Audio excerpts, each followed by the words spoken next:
Assalamu alaikum, Şungur hormatlanılan Türkmenistan'ın prezidenti Arkadağlı Kahraman Serdarımız. Assalamu alaikum, Şungur hormatlanılan Türkmen halkının milli lideri Kahraman Arkadağımız. Salam, hormatly mehmanlar, qadrli vatandaşlarım. Türkmen halkının milli lideri Kahraman Arkadağlı Kahraman Serdarımızın bimeçör aladalar neticesine paytaxtımızın qışqı oyunlar spor toplumuna hokey boyunca halkara yarışı quramaçılıqlı geçirildi. Good evening, dear guests, dear citizens. As a result of great support of national leader of Turkmen people Hero Arkadağ and Arkadağlı Hero Serdar, an international ice hockey tournament was organized in Winter Sport Complex of Ashgabat.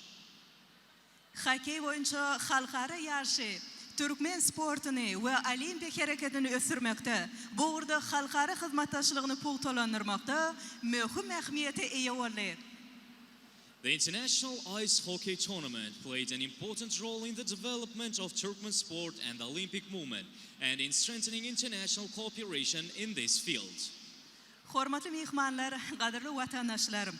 Şu şartlıklı fırsatı, hokey boyunca halkara yarışının yuqori derecede quramaçılıqlı geçirilme uğruna qo'llov himayetleri için Türkmen halkının milli lideri Kahraman Arkadağlı Kahraman prezidentimize tüz yürekten alkışlar aydyaz.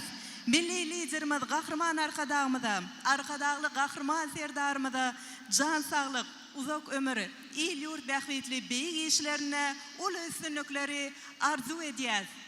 Dear guests, dear citizens, at this joyful moment we express our sincere gratitude to the national leader of Turkmen people and our esteemed president for their support of the highly organized international ice hockey tournament. We wish our national leader Hero Arkadağ, our Arkadağlı Hero Serdar, sound health, long years of life and great success in their state affairs.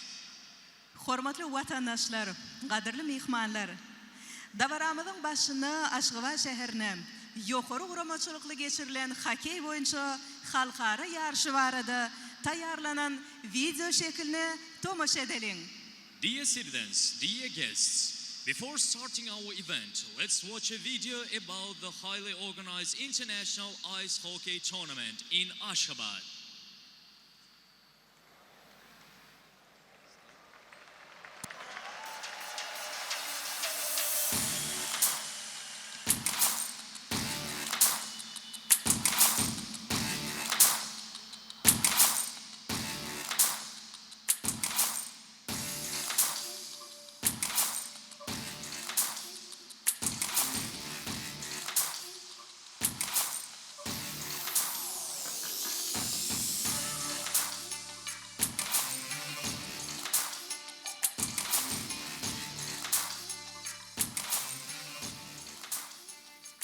Bir karar devletin täze eýýamynyň galkynysy döwründe Türkmen halkynyň milli lideri Kahraman Arkadağymyz tarapyndan başı başlanan we häzirki döwürde Arkadağly Kahraman Serdarymyz tarapyndan üstünlükli durmuşa geçirilen işleriň netijesinde ýurdumyzyň beýleki ogurlary bilen birlikde Türkmen sporty hem hil taýdan täze derejelere çykaryldy. Halkara Olimpiya Komitetiniň, Aziýanyň Olimpiya Geňeşiniň agzasy bolan ýurdumyz halkara olimpiya hareketiniň ösürilmegine münasip oşunt goşýar. Türkmenistan sport mümkinçiliklerini, parahatçylygyň hem dostlugyň bähwitlerini gönükdirip, ilkinji nowatda dünýä bileşigi bilen hyzmatdaşlygy ýygydaly pultolandyrýar. 2017-nji ýylda Ashgabatda geçirilen ýapyk binalarda we söwüş turnury boýunça 5-nji Aziýa oýunlary munyň aýdyn subutnamasydyr. Köpürlü Olimpiya şäherçetiniň binalaryna geçirilen bu ýeri sport şäheretini Aziýa we Okeaniýa döwletleriniň 60-kysynyň iň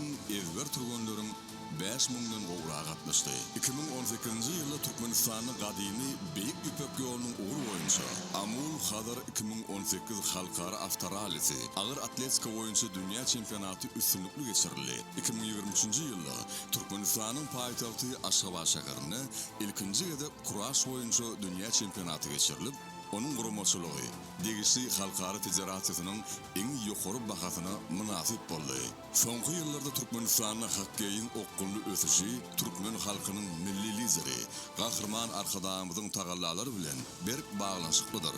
Gahrman arka dağımızın başlangıcı esasını Aşgabat'ta ve Avazda milli siyahatçılık zoğluğunu buz meydançaları kuruldu. Hokkey toporları dörödüldü. Şunun bilen bağlılıkta hokkey oyuncu dürlü yarışlar, şol sanlı milli çempionat izgiderli geçirilýä. 2012-nji ýylda Gahrman arka dağımızın taýsız tagallalary netijesinde yurdumuzda Galkan, Nezil, Şir, Oğuzhan, Merdana, Alparslan, Watançı we Burgut atlar bilen 8 sany hokkey toparlary döredildi. Şol ýyldan hem türkmen hokkeýiniň şöhratly taryhy başlady. Her ýyl ýurdumyzda ýygyderli milli çempionatlar, kuboklar we ýarışlar geçirilýär. Bu ýarışlarda bolsa türkmen hokkeýçileri öz okyp başarnyklaryny görkezip öz arasynda gyzgalanly bäsleşýärler.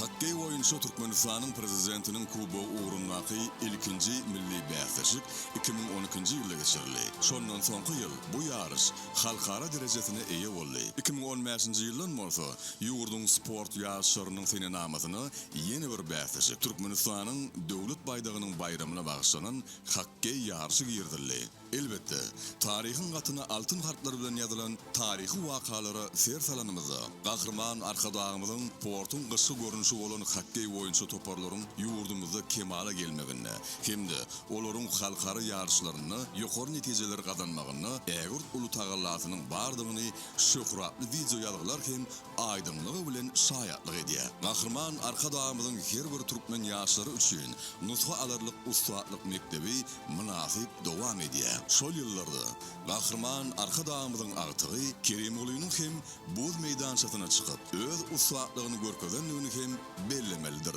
Tarih şöhratly wakalara baý. Hokkey oýunçy alınıp barılan uly işleriň netijesinde bolsa, dünýäniň hokkey toparlary bilen münasip ýarşyp bilýän Galkan hokkey topary şeýlede Türkmenistanyň hokkey oýunçy milli ýygyndysy emele geldi. 2017-nji ýylda Türkmenistanyň milli ýygyndysynyň hokkeyçileri Ýaponiýanyň Sapporo şäherinde geçirilen 8-nji Gyşky Aziýa oýunlarynyň maksatnamasynyň şäherlerine geçirilen 2-nji bölümçäniň ýarşyny kiçi altyn medallar gazanyp uly üstünlük gazandylar. 2018-nji ýylda bolsa Kuweytyň, Birleşen Arap Emirlikleriniň, Bosniýa we Hersegowinyň toparlaryny öz içine alýan 4 toparyň gatnaşmagyna Sarajewada geçirilen saýlama ýarışda ýeňiş gazanyp, ilkinji gezek 2019-njy ýylda dünýäniň çempionatynyň 3-nji bölümçesinde çykyş etmek hukugyny gazandylar. Şondan bäri türkmen hokkeyçileri 3-nji bölümçäniň arasyndaky dünýä çempionatlaryna ýygyderli gatnaşýarlar we baýrakly orunlara münasip bolýarlar. Türkmenistanyň ýetkinjekler ýygyndysynyň hokkeyçileri hem soňky 2 ýylda uly üstünlikler gazandylar. 2023-nji ýylda olar Eýranyň, Mongoliýanyň, Birleşen Arap Emirlikleriniň, Taýlandyň we Özbegistanyň toparlarynyň gatnaşmaklaryny Ulan-Batyrda 18 ýaşy çenli oýunçylaryň arasynda geçirilen Aziýanyň we Okeaniýa döwletleriniň ilkinji çempionatynda kümüş medaly münasip boldylar. Şu ýyl bolsa, Guwanç Jepbarowyň we Maksat Ataýewiň şägirtleri Gongkongyň, Taýlandyň, Türkmenistanyň we Günorta Afrika Respublikasynyň toparlarynyň gatnaşmagyna Cape Town şäherinde geçirilen ýetkinjikleriň arasynda dünýä çempionatynyň B toparşatynyň 3-nji bölümçesinde şol üstünligini gaýtaladylar. Ene şu ýyl hem Pähim Paýhas ummany magtum bolup Praga ýylynda ýurdumyzyň sport taryhyna altyn harflar bilen ýazyljak waka şaýat bolar. Hormatly prezidentimiz arkadagly Gahrman serdarymyzyň tagallasy bilen Aşgabat şäheriniň gyşky oýunlar sport toplumyny hokkey oýunçy halkara ýarşy ýokary guramaçylyk derejesinde geçirildi.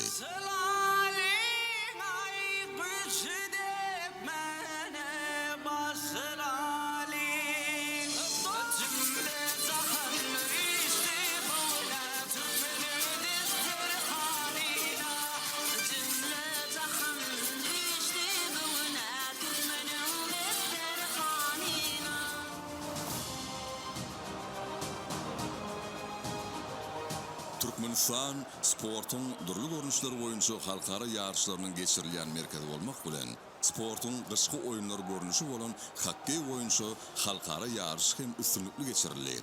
Dünýäniň 10 döwletinden turganlaryň ýygynalan bu ýarışy guramaçylyk taýdan ýokary baha eýe bolýar.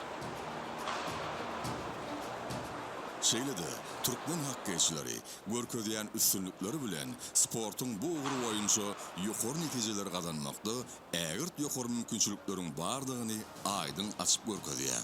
Ýokary guramaçylykly geçirilen bu bäsleşige gatnaşyjylar türkmen mihmanfeýörligi bilen ýakyndan tanyş boldylar. Olaryň ýüreklerine bolsa güneşli ýurdumyz hakyndaky ýakynly duygular saklanyp bardy. Aşgabat ýokary derejede halkary hakky boýunça sport ýarşyny kabul etdi. Bu taryhy sport ýarşy bizim üçin uly bayramçylyga öwürli. Türkmen hakkeçileri ören şowlu çykyşlary görkezdiler. Olaryň ýarşy taýýarlygy diýsen ýokary. Galkan toporunyň türgenleri ören çalasyn hereket etmek bilen ýeňil bolmadyk sportyň bu görnüşini özleriniň ustatlyklaryny görkezdiler. Bugün tälimçi hökmünde türgenler üçin üznükli türgenleşikler geçirmäge ähli şertleriň bardygynyň şaýady boldum. Bizim türgenlerimize taýýarlyk işlerini geçirmek üçin Döwrewap sport toplumlarynyň çäksiz mümkinçiliklerini açdylar. Ýurdun sport siýasatyna dostlugy bolan çağırşy, agdybirligi aýdyn duýup bolýar. Biz Gözel Aşgabatda täze dostlarymyzy tapdyk.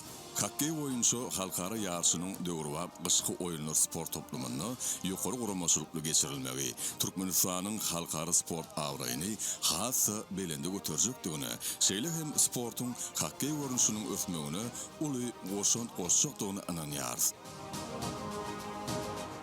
Ýurdumyzyň 8 gedek çempionu bolan Galkan Hakky kluby öz jan koýarlarynyň gollamagyna we arkadagly gahrman serdarymyzyň, gahrman arkadagymyzyň howanarlyk etmegine owadan oýun görkezip, ýarşyň ähli oýunlaryny ýeňiş gazanyp, bu ardyly ýarşyň netijeli toparyny öwürli.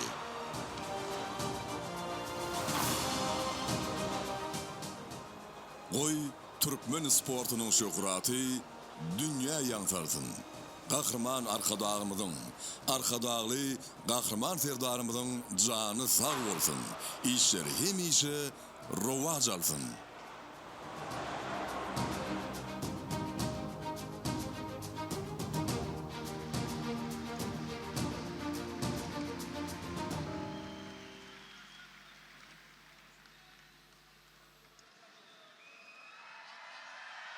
Hormatly dawra gatnaşçylarym, häzir bolsa ýarşyň ýeňijilerini syýlaglamak dawrasyna başlamak üçin hakky boýunça halkara ýarşyna aýratyn tapawutlanan türgenleri, ýarşda adaletli eminligeden emin agdalaryny, şeýle hem bu ýarşy teleýaýlymda ustatlyk bilen alparan teswirlejini we baýrakly orunlara eýe bolan hakky toporlarynyň türgenlerini buzly meýdançamyza çagyrýar. Dear participants, and now, to start the ceremony of awarding the winners of the competition, we invite to Ice Arena the athletes who distinguished themselves in the International Ice Hockey Tournament, the judges who judged the competition fairly, as well as the commentators who expertly covered the competition on TV, and the athletes of the hockey teams who won the prizes.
Halkara yarışında tapavutlanan türgünleri.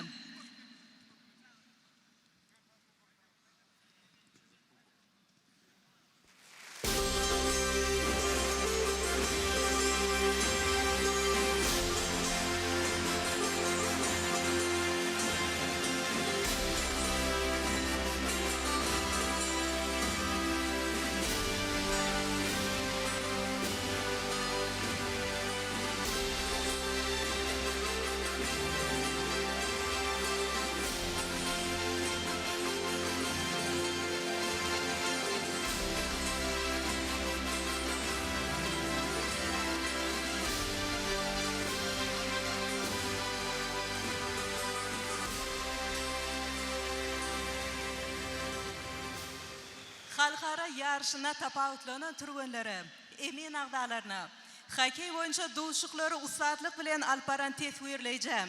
Hem de bayraklı orunları iyi olan hokey toparlarının türgünlerini, değişli medalleri, qımmat bahalı soğutları ve gül deselerini qovuşturmak için Türkmenistan'ın Ministerler Kabineti'nin başlığının ornatörü Nur Muhammed Kakıbayevich Amanipesov, Qaraşsız devletlerin arkalaşıklarının baş sekretarının birinci ornatörü Leonid Vasilyevich Anfimov hem de Türkmenistan'ın Hokey Federasyası'nın başlığı Jora Ağaniyadovich Xudayberdi ve hormat bilen buzlu meydançamıza çağırıyaz. Ladies and gentlemen, and now we invite the Ice Arena Deputy Chairman of the Cabinet of Ministers of Turkmenistan, Nur Muhammed Kakıbayevich Amanipesov, First Deputy Secretary General of the Commonwealth of Independent States, Leonid Vasilyevich Anfimov, Head of the Hockey Federation of Turkmenistan, Jora Ağaniyadovich Xudayberdiyev, to present medals, valuable gifts and flower bunches to athletes who distinguished themselves in the international tournament. Judges, commentators who skillfully led hockey matches, and athletes of hockey teams who won prize-winning places.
Hormatly vatandaşlar, qadrli mehmanlarım, davaramızın şu yerine qutlug sözler bilen çıkış etmek için Qaraşsız devletlerin arkalaşığının baş sekretarının birinci ornatörü Leonid Vasilyevich Anfimova hormat bilen söz veriyaz.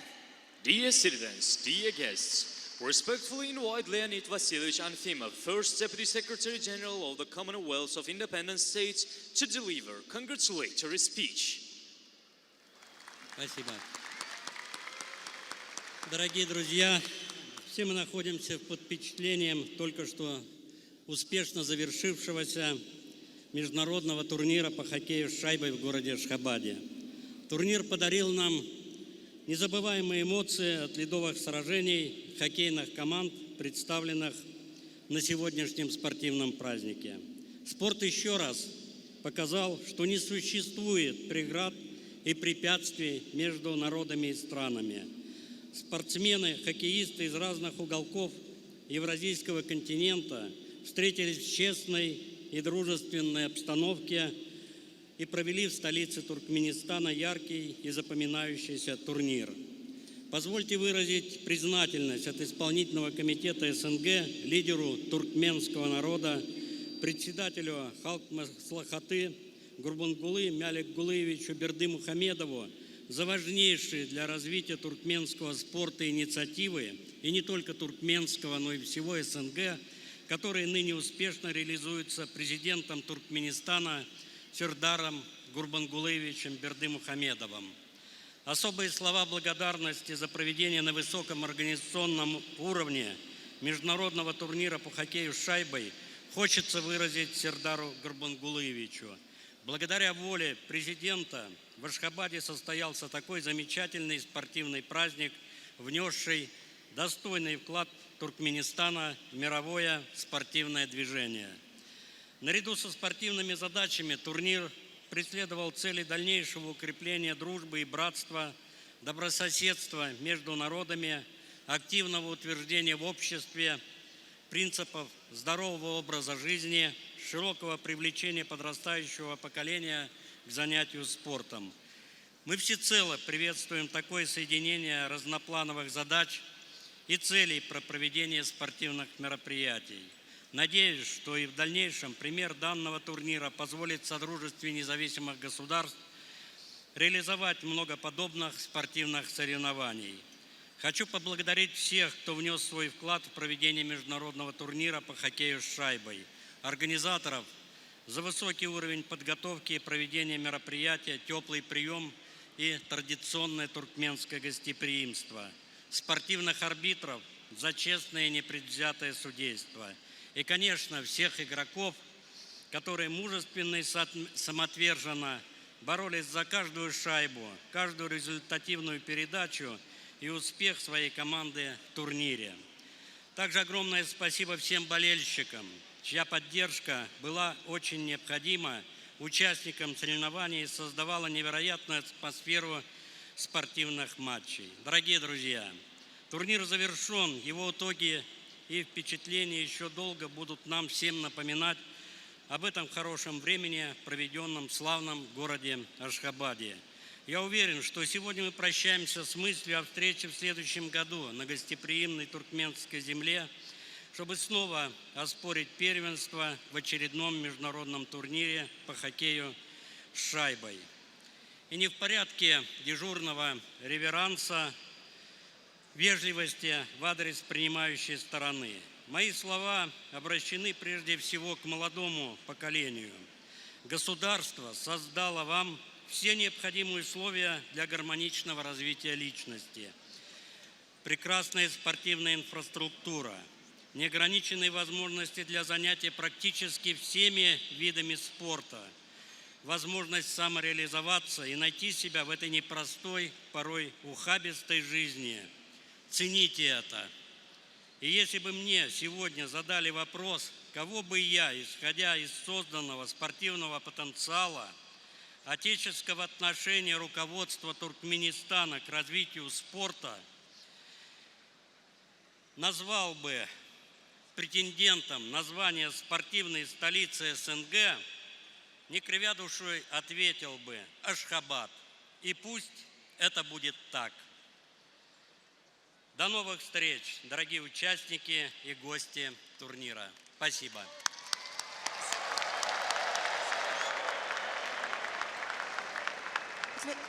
Hormatly davara qatnaşçılar, hanımlar ve cenaplar.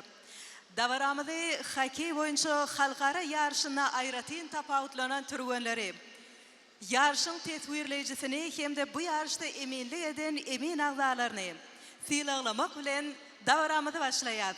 Olaro yadıyarlık soğutlarını qoğuşurmaq için Türkmenistan'ın Ministerler Kabinetinin başlığının ordinatörü Nur Muhammed Qaqabayevich Amanipesov'tan hormat bilen xahiş ediyat. Dear participants, ladies and gentlemen, We start our ceremony by awarding the athletes who distinguished themselves in the International Ice Hockey Tournament. The commentators and judges who referee the tournament, we respectfully ask Deputy Chairman of the Cabinet of Ministers of Turkmenistan, Nur Muhammed Kakabayevich Amanapesov, to present them gifts. Dağdanov Çölü Nurmuradovich, Turkmenistan. Dağdanov Çölü, Turkmenistan.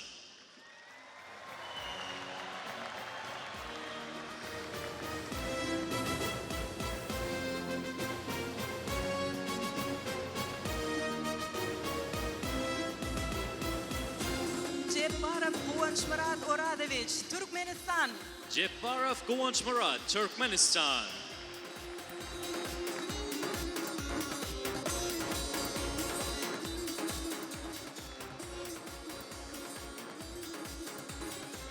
Iskakov Timur, Kazakhstan Respublikası. Ishakov Timur, the Republic of Kazakhstan.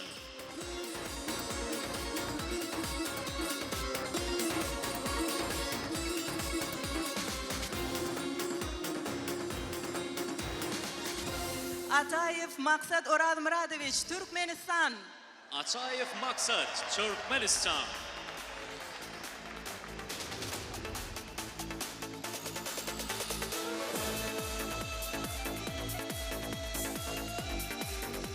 Sahraye Ali Muhammed, İran İslam Respublikası.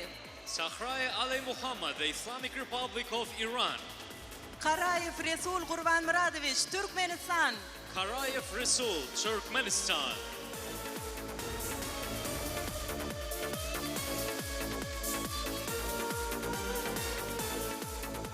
Lavrentiev Anton, Rusya Federasyasının Tatarstan Respublikası. Lavrentiev Anton, Tatarstan Republic of the Russian Federation.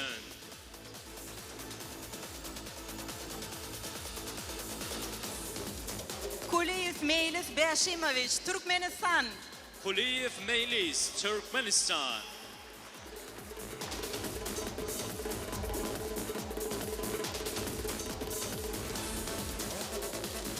Abdukalikov Intimak, Kazakhstan Respublikası. Abdukalikov Intimak, the Republic of Kyrgyzstan.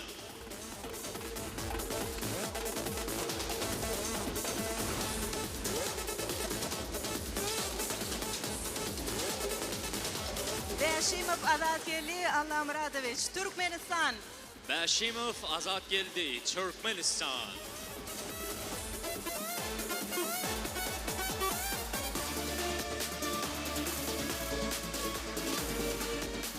Dmitry Galyak, Belarus Respublikası. Dmitry Golyak, the Republic of Belarus.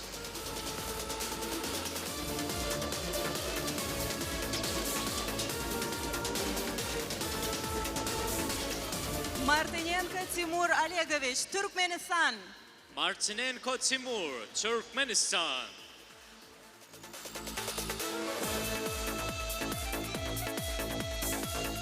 Allavati Hasan Kumayil, Oman Padşahlığı. Allavati Hasan Kumayil, the Kingdom of Oman.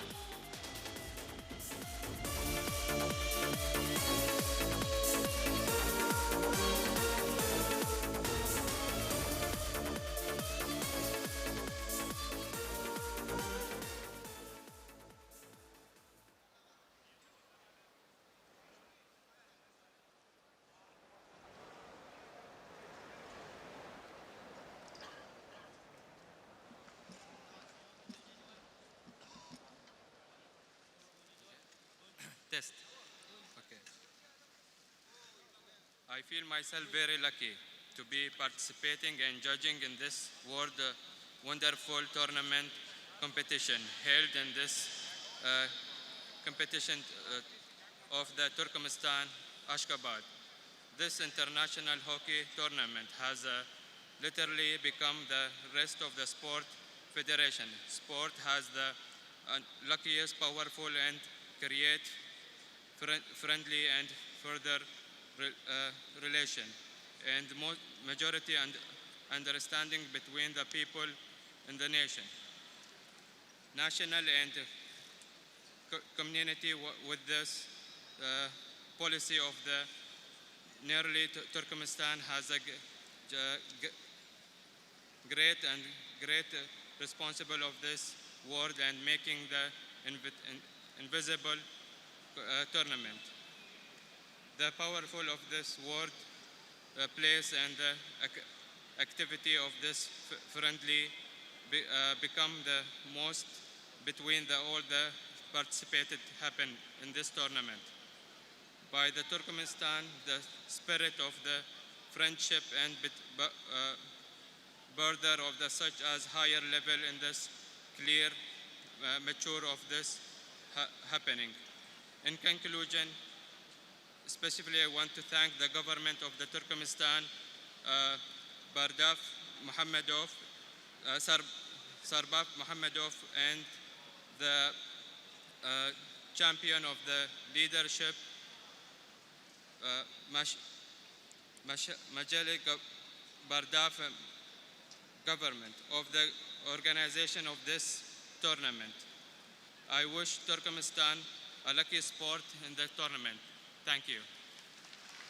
Türkmenistan'ın paytaxtı Aşgabatda geçirilen bu acayip halkara yarışa qatnaşmaq, eminlik etmek, mesir edenlik üçün özümün deyisen bağıtlı hesaplayarım.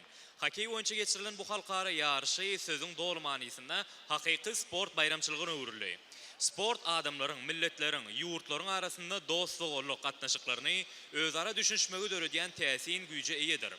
Öz öňe sürýän bir taraplyk siýasaty bilen dünýä ýüzünde ul awraya eýe bolan Türkmenistan iri halkara ýarşlaryny geçirmek bilen dünýä ýüzünde parahatçylyk putulandyrmagy, halklaryň dostluq gatnaşyklaryny işleňleşdirmäge bahasyny ýetip bolmajak goşundyryny goşýar. Sözümün ahyrynda ýarşyň şunun ýaly ýokary derejede gurulanylygy üçin Türkmenistanyň hökümetine, Türkmenistanyň prezidenti Serdar Berdimuhammedowa, Türkmenistanyň halk maslahatynyň başçygy Gurbanuly Berdimuhammedowa ýarşyň ähli gurumaçylaryna, ähli türkmen halkyna tüýsürekden minnetdarlyk bildirýärin. Türkmen sportyna, türkmen hokeýine täze belen sepkileri eýitmek üçin arzu edýärin. Hormatly mehmanlar, davaramyzy dowam edýär.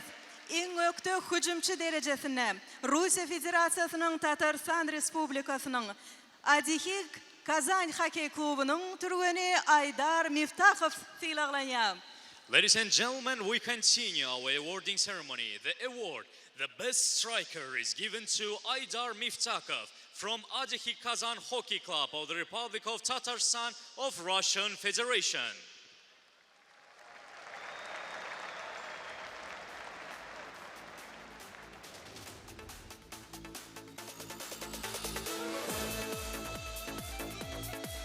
Aydar Miftakhov, the floor is yours.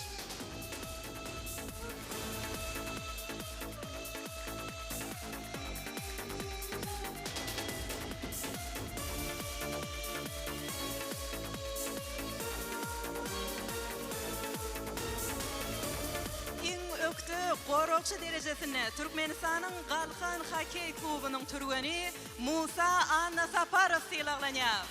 The award, the best defender, is given to Musa Annasaparov from Galkan Hockey Club of Turkmenistan.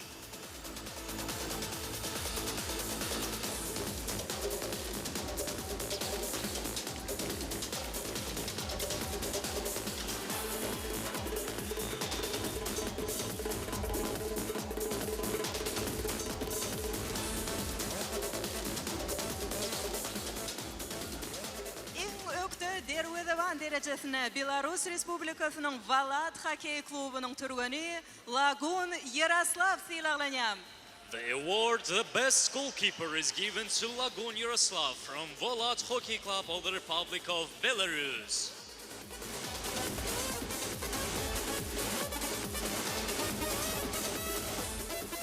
Hokey boýunça halkara ýarşynyň duşçuklaryny teleýaýlymda ustatlyk bilen alparan tetwirleýji Orazverdiyev Döwletmurad Bayramovich syýlaglanýar.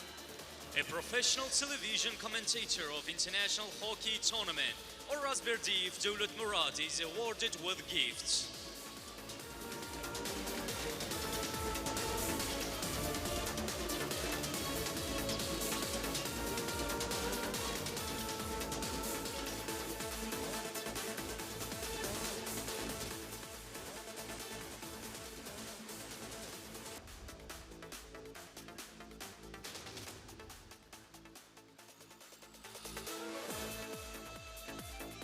Hormatly davra gatnaşçılar häzir bolsa, ähli şuňky ýaşy gatnaşçylarymyz ýadygärlik surata düşýärler.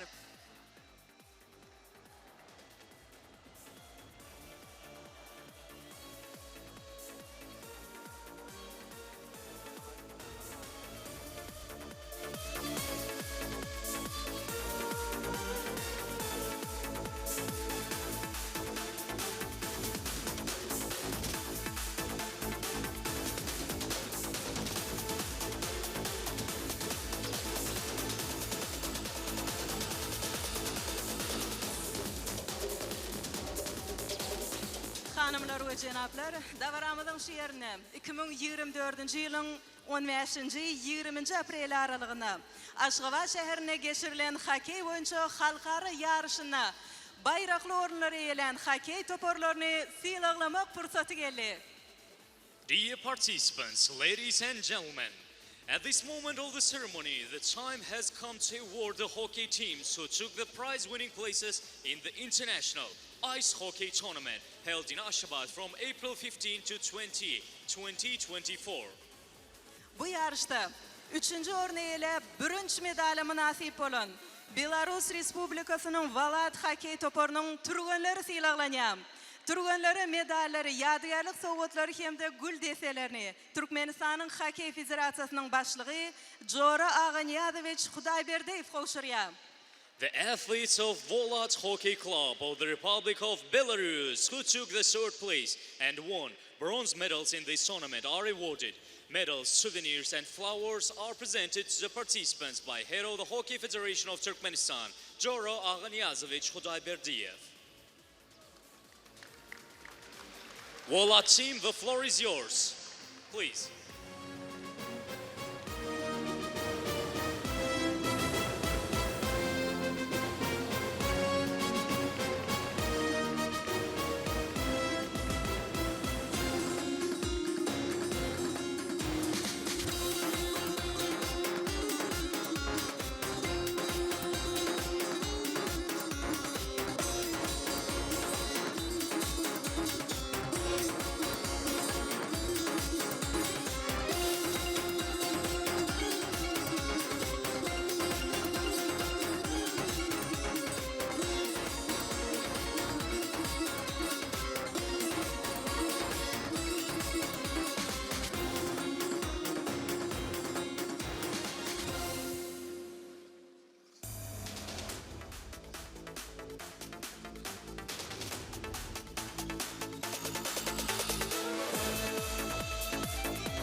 алтын, күміш медалі білен.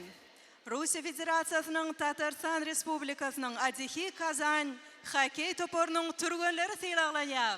The athletes of Adixi Kazan Hockey Club of the Republic of Tatarstan of Russian Federation, who took the second place and won silver medals in this tournament, are awarded.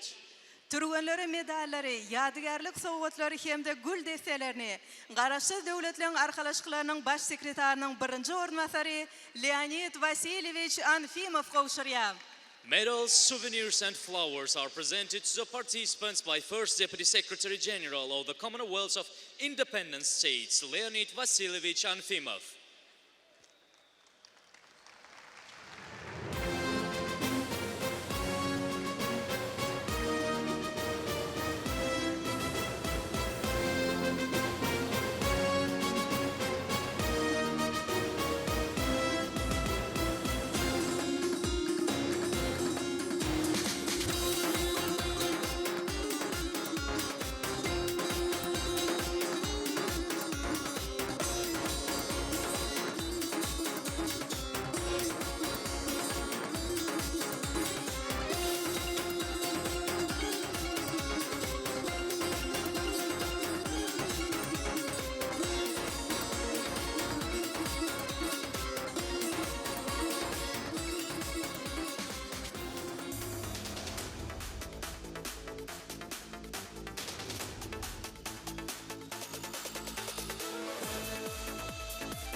kataşlar. Häzir bolsa ikinji orun kümüş medali bilen sylaklanan türgenlerin adından ýürek buýsanjyny aýtmak üçin Rustam Sagyndykowy Buzly meýdançamyza çagyrýar.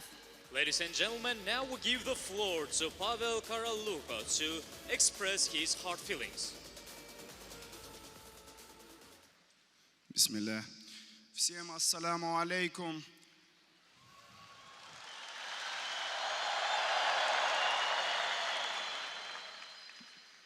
От лица нашей команды, нашей республики и нашей страны хотелось бы поблагодарить вашего президента за достойный прием, за подобный праздник. Нам очень понравилось, очень высокий уровень. Также хотелось бы поблагодарить здесь каждого, кто здесь сидит. Эти ребята-волонтеры, которые нас все этот турнир сопровождали. Каждого человека хотелось бы поблагодарить.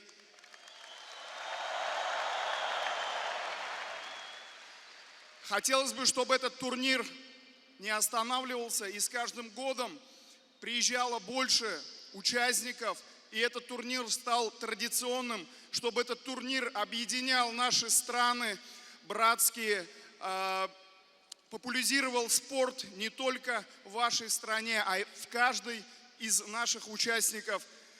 И чтобы молодежь также привлекали к спорту, и чтобы каждый сидящий здесь мог позволить себе выйти на эту арену и сыграть красивую игру. Огромная благодарность всем. Спасибо.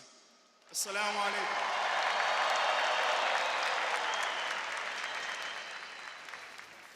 Birinji orun altın medali bilen Türkmenistanyň galkyn hokey topurynyň türgenleri sylaklanyar. First place and the gold medal, Galkan Hockey Club of Turkmenistan. Türgenlere medalleri, ýadygärlik sowgatlary, gül destelerini Türkmenistanyň Ministrler Kabinetiniň başlygynyň ornmasary Nur Muhammed Kakıbayevich Amanyepesow gowşurýar. Medals, souvenirs and flowers are presented to the participants by Deputy Chairman of the Cabinet of Ministers of Turkmenistan, Nur Muhammed Kakıbayevich Amanyepesow.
Hormatly davara qatnaşçılarım, hanımlar ve cenaplarım.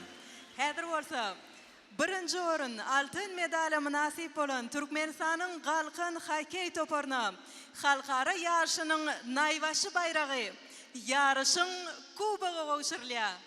Dear participants, ladies and gentlemen, and now, Galkan hockey team of Turkmenistan, who took the first place and golden medal, will be awarded the first prize, the cup of the tournament.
Hormatly davara qatnaşçılar, hanımlar ve cenaplar, häzir bolsa birinci orna altın medali münasip bolan hokey toporunyň ýurdunyň döwlet senasy ýanglanýar.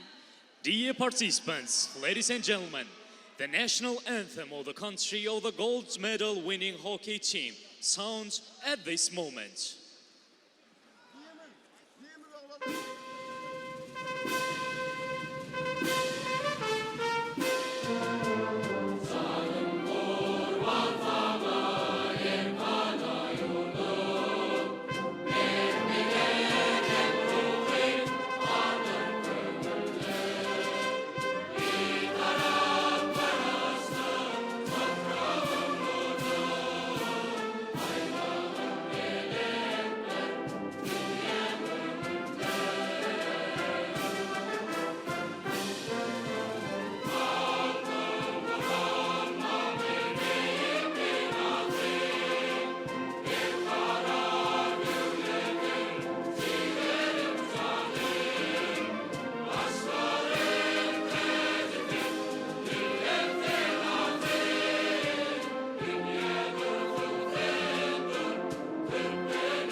Hormatly davara qatnaşçylar, häzir bolsa birinci oran alan altın medal alan Türkmenistanyň galkan hokey toporunyň türgenleriniň ýürek boýsanjyny dinläliň.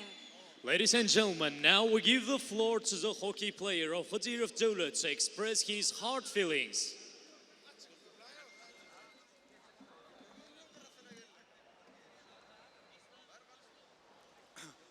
Berkarar döwletiň täze ýamynyň galkynç döwründe arkadagy gahrman serdarymyzyň tagallalary bilen Türkmenistan halkara sport ýarşylarynyň mekanyna uruly. Soňky ýyllarda ýurdumyzda bir näçe halkara ýarşylar, dünýä çempionatlary üstünlikle geçirildi. Bularyň ählisi halkara hyzmatdaşlygynyň giňeldilmegine, parahatçylygyň we dostlugynyň berkidilmegine ýardam berýär. During the revival of new epoch of the powerful state, thanks to the efforts of our hero Arkadagly Serdar, Turkmenistan became a place of international sport competitions. In recent years, several international competitions and world championships have been successfully held in the country. All these contribute to the expansion of international cooperation, strengthening of peace and friendship. Arkadagly gahrman serdarymyz ýurdumyzda sportyň gyşky görnüşlerini, hususan hockey sportuny ösürmäge ulun berýär. Bu urda amatly şertleri, giň mümkinçilikleri döredip berýär. Häzirki wagtda hockey boýunça milli çempionatymyz ýygyderli geçirilýär. Hockey toporlarymyz halkara ýarşylaryna üstünlikli çykyş edýärler. Our hero Arkadagly Serdar pays great attention to the development of winter sports in the country, especially ice hockey, and creates favorable conditions and wide opportunities in this field.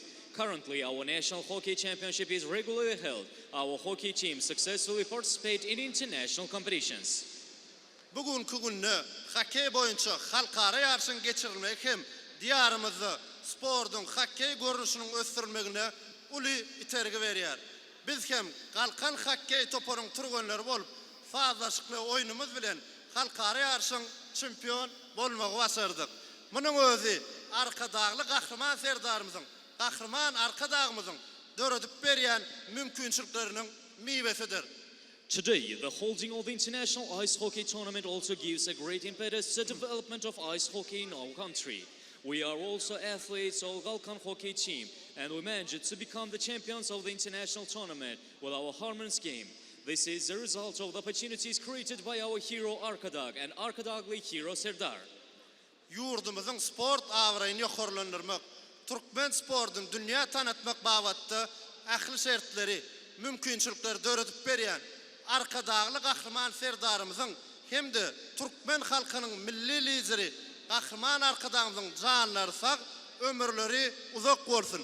Devletli ahmetli işleri hemişe ruvasıklara beslensin. May the souls of our hero Arkadag and national leader of Turkmen people who created all the conditions and opportunities, rise of the country's sport reputation and introduced Turkmen sport to the world. We wish our hero Arkadag and Arkadaglı hero Serdar sound health, long years of life and success in all their undertakings.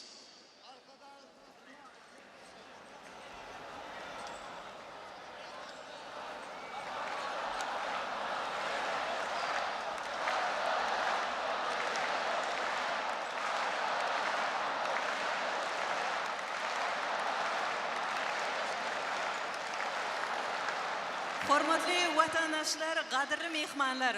Şunun bilen hockey boyuncha xalqaro yarışını tapavutlanan turganlari hamda bayraqlarni ega olan hockey to'porlarini siylag'lamak dabaramida geçir qutoryaz. Dear citizens, dear guests, here on we conclude our ceremony of awarding the athletes who have distinguished themselves in the international ice hockey tournament, as well as the hockey teams who have reached outstanding achievements. Hockey boyuncha xalqaro yarışına qatnashan hockey to'porlarini gelecekte de yurdumizda ve turli xalqaro yarışlarni ulu sunuklari arzu etyapmiz. We wish the hockey teams which participated in the international ice hockey tournament great success in future international competitions. Shu fursatda yurdumizda turli darajadagi xalqaro sport yarışlarının geçirilmesi uchun ahli shartlar döretip bergan milliy liderimiz Qahramon Arkadaglı Qahramon Serdarimizni cheksiz alqishlar aytyapmiz. Türkmen halkının milli lideri Qahramon Arkadaglı Qahramon Serdarimizning canının sağ, ömürlerinin uzak, el yurt baxvetli bey işlerinin elmadamı üstünlüklere ve rovaşlıkları beslenmegini tüz yürekten arzu etyapmiz. At this moment, we would like to express gratitude to our national leader, hero Arkadag, and Arkadaglı hero Serdar, who create all the conditions for holding of international sport competitions at various levels in our country. We wish the national leader of Turkmen people, hero Arkadag, and the esteemed hero president, sound health, long years of life, and further success in all undertakings aimed at benefit of people and the country. Hoş sağ olun.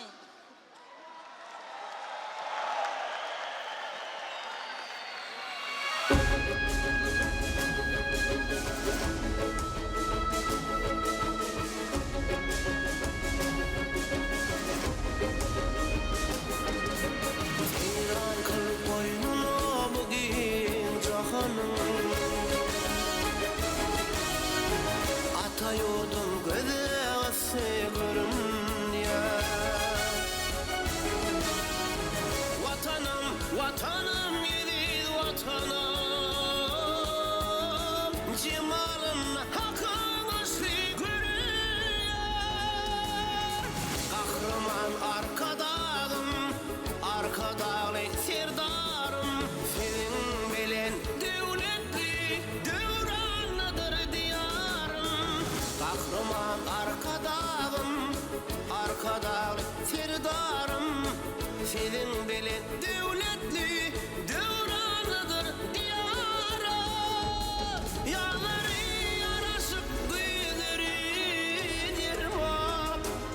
Yurdum kim sakana devletli devran. Şükrat bulsun Arkadağa, alkış aydiyat kahramana. Şükrat Arkadağlı kahraman Serdara. Şükrat bulsun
Sizin